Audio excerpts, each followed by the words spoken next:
And we're back here live at Pitbull Stadium with Ricky Lopez-Espin. I'm David Gascon. Ricky, first off, the starters for the home side. How tight can you have those lines? Because Miami FC wants to play in between you, so defensive shape is going to be key for Robbie Nielsen.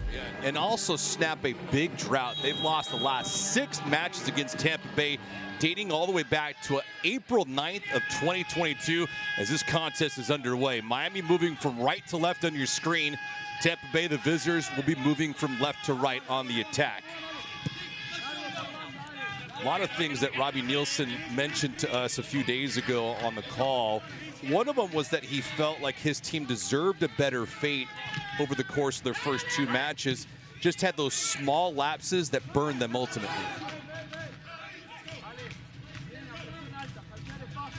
Take a look at tonight's keys to the contest. Ricky, what do we have? For Miami FC, you have to play in central locations because you have a numerical advantage. So that's where you want a lot of your players to be operating. And for Tampa Bay Rowdies, 2 games, you conceded 2 goals.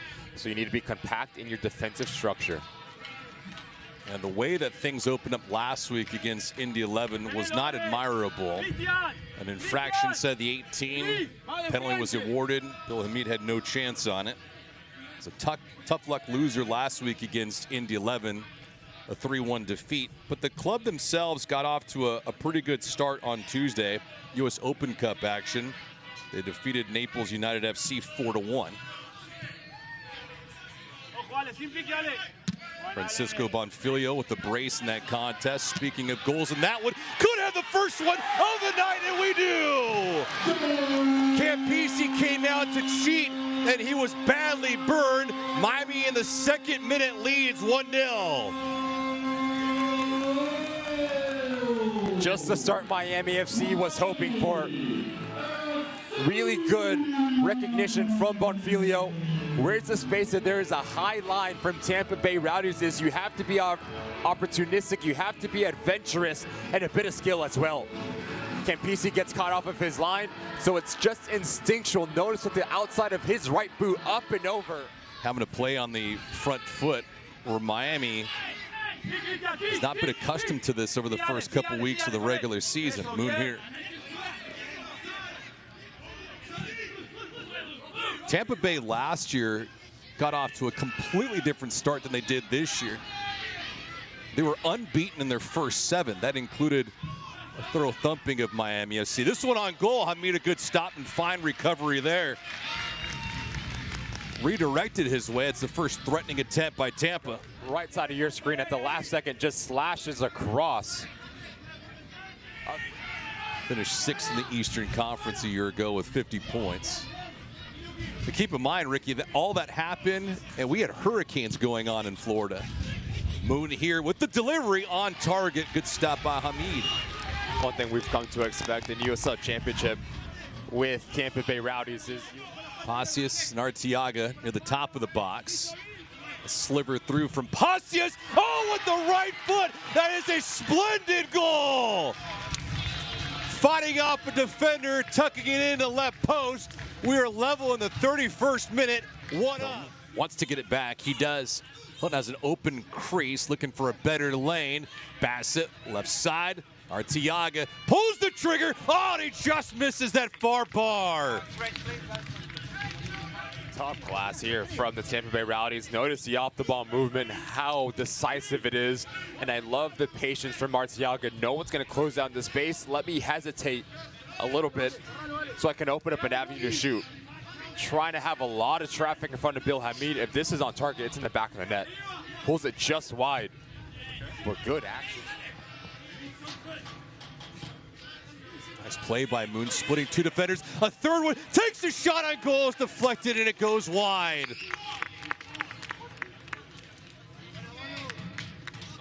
Oh, ever so close for Moon. He was threatening, wasn't he? Bassett looking for Castellanos in the back post. That ball didn't have any elevation, though, to it. MacPherson, Hilton tries his luck, lands on the right foot, and he puts it home. Crisostomo makes it 2-1 for Tampa Bay. A late goal, that's a killer for Miami FC.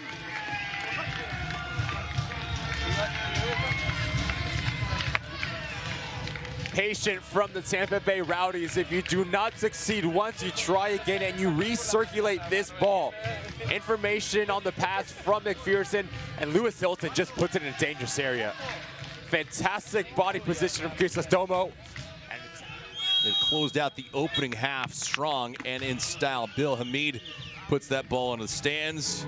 Kind of gives you an idea of his thought process and frustrations. 45 minutes in the books here from Pitbull Stadium.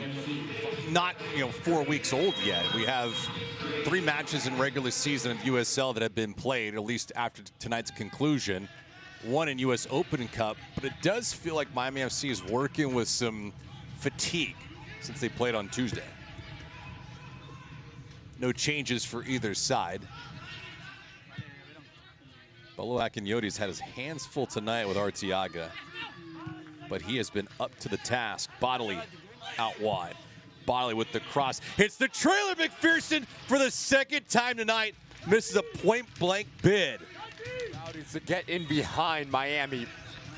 As this ball goes to the byline, no trailing run whatsoever.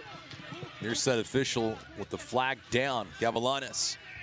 Gavilanes looks for a little bit of real estate, and our lead official points to the spot.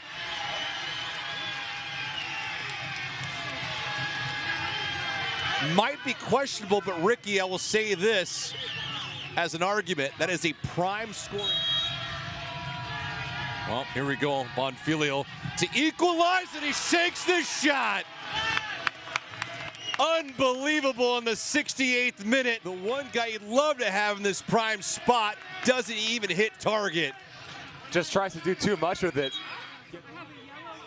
And that's going to go against Arteaga for the flop. Oh, and a red card the other way for Mercado. This is not a great flashback of Zinedine Zidane in his last game of his professional career. Bassett, sweet move through, left-hand side, Bodily, sharp angle, puts a shot on goal. Hamid with a good stop.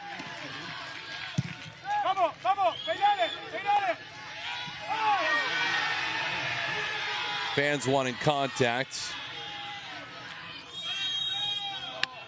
And wow, we've reached full time. Oyos on the ground in dismay. But on a night like this, where Miami jump-started their offense with an early goal from Bonfiglio,